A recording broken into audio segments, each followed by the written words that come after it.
Hey guys, today I'm going to talk about Jenneifer Kesse, and she has been missing since January 23rd, 2006. So she was born in 1981. So when she went missing,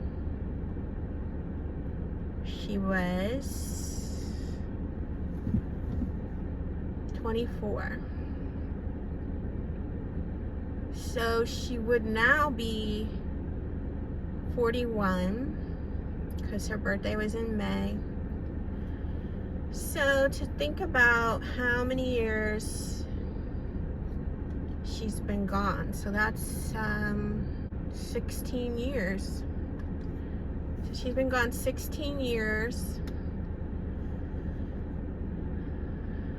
and she's missing from Orlando, Florida. So the last time she was seen, she was leaving work on January 23rd at 6 p.m. She spoke to her father while she was driving home at 6:15 p.m. And then she talked to her boyfriend at 10 p.m. on January 23rd. So she used to text or phone her boyfriend before she left to go to work. So that next morning, she didn't do that, and when he called, his call went to voicemail. So when she didn't go to work and didn't call, her employer called her parents. I know a lot of employers have an emergency phone call or emergency contact for their employees, and they'll call them, if something happens at work to you, or if you are maybe a no-show, no-call. So her parents, of course, tried to call her and couldn't get a hold of her. So they drove to her place, which was 2 hours from where they lived, and they saw that her car was missing.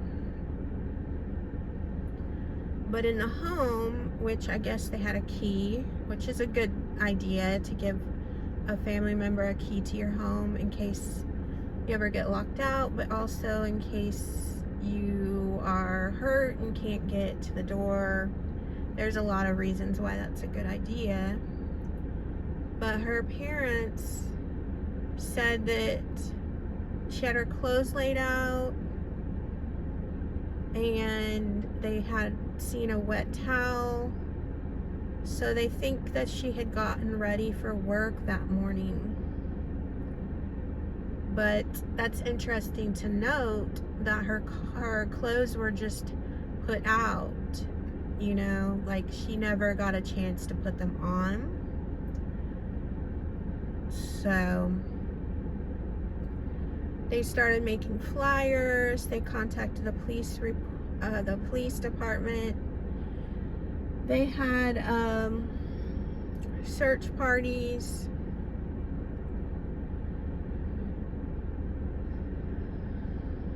So the last person to speak with her was her boyfriend, the night of Monday, January 23rd.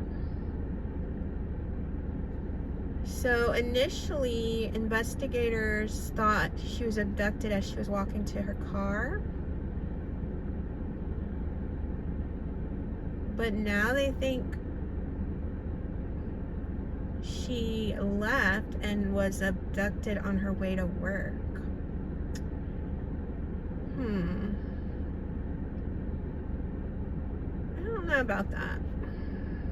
If her clothes were laid out, getting ready for work, why would they think she had already left for work? So that's interesting.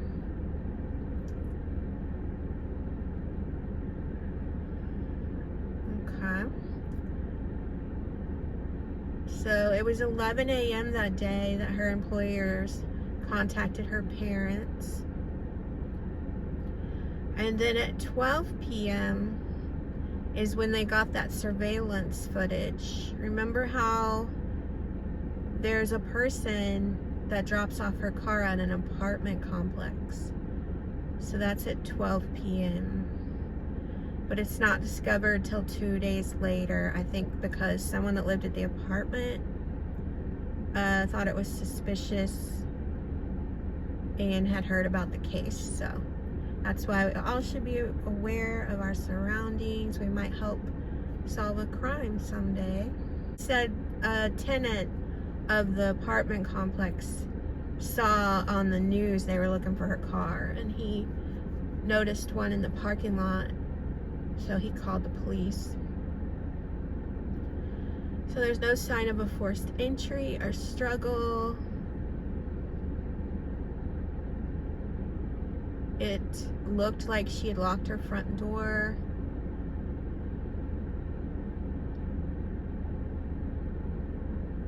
So the person of interest that dropped off her car, a lot of people have said he looked like a worker, like a painter or a construction worker that had been in her vicinity of her apartment or her condo previously. And a lot of those people that worked there were Mexican, like descent, like immigrants, like they come from Mexico to work. They weren't actually citizens here. And I think the guy in the surveillance picture does look like a Mexican, possibly, because they are shorter. Mexicans are known to be, the men are known to be a shorter stature. And that's my opinion, because some people think it's a woman, but I think they need to also keep in mind it could be a short man. So unfortunately the footage doesn't get the person's face because of the fence. And you know, this person could have also just been paid to drop her car off, so it's possible he didn't even know what happened. But he never came forward to talk to the police. They think they're like 5'3" or 5'5".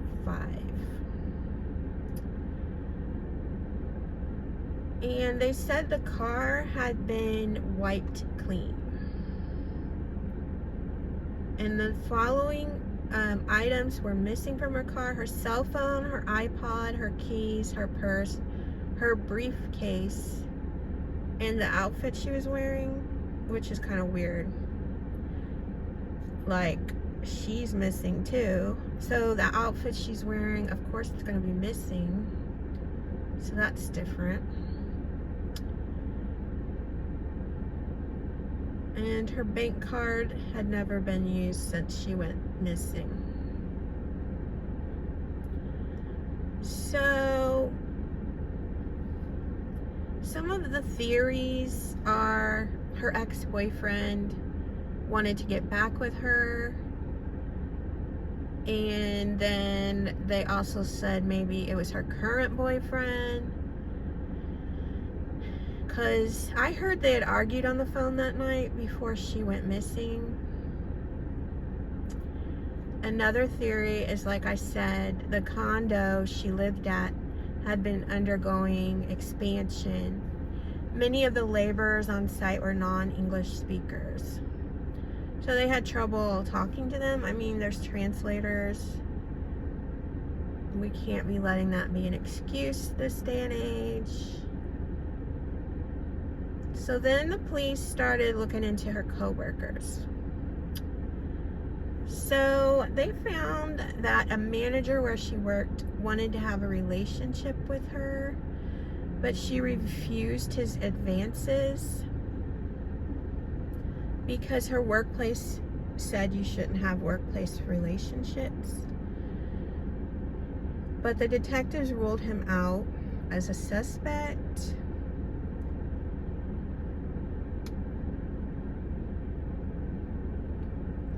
So I don't know. It's hard for me when there are so many theories. It's like, where do you start, you know? Do you guys remember hearing the story about how while she was on vacation, her brother had a party at her condo and his friend left his cell phone behind, or his charger? You remember how she was supposed to get that charger in the mail?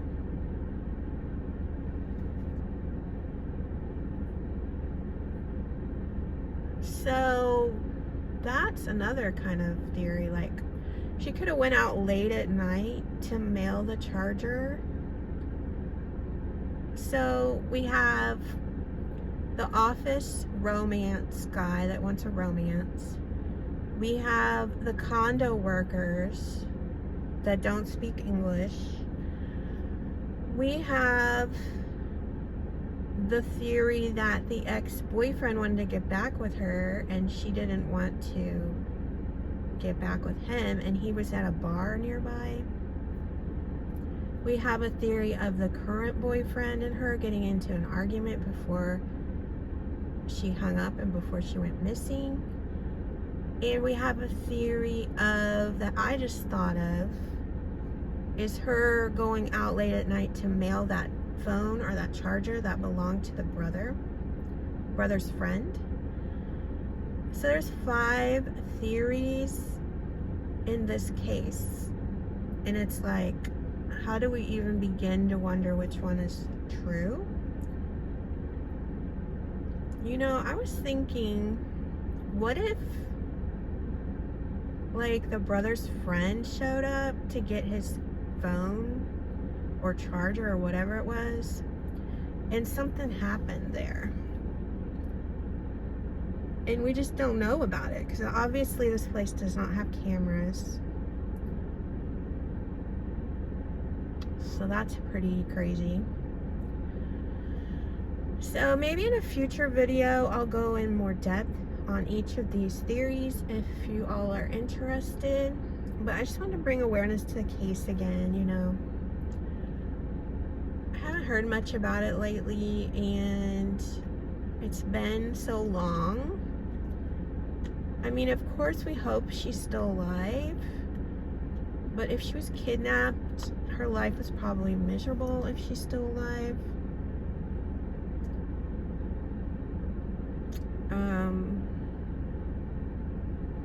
And then of course there's the sex trafficking theory, which is a possibility too. I think just hearing all these, my first thought is it's the construction workers at the condo, because of how one of them looked to have been the one to drop off her car. And remember how she had told her family and her boyfriend that those guys were kind of creepy and they would like catcall at her and stuff, which I've heard. In America, you don't get the catcalls much anymore. It's a real like cringy kind of thing. And you really, like, I've never heard of people getting that like catcall thing, but I hear in other countries it's like a big thing that they still kind of, when they see a pretty woman, they still kind of yell out things, you know, like a woman's an object. So really in America we should be thankful, because we are quite a bit more advanced when it comes to women not being seen as objects, and I think our laws have a lot to do with that. So in other countries, you know, women are seen as objects a lot, and so you get someone from another country coming over here to do work on a condo maybe, and it makes a woman feel uncomfortable. So maybe what those workers were doing was innocent, in their country, but it stood out as suspicious here.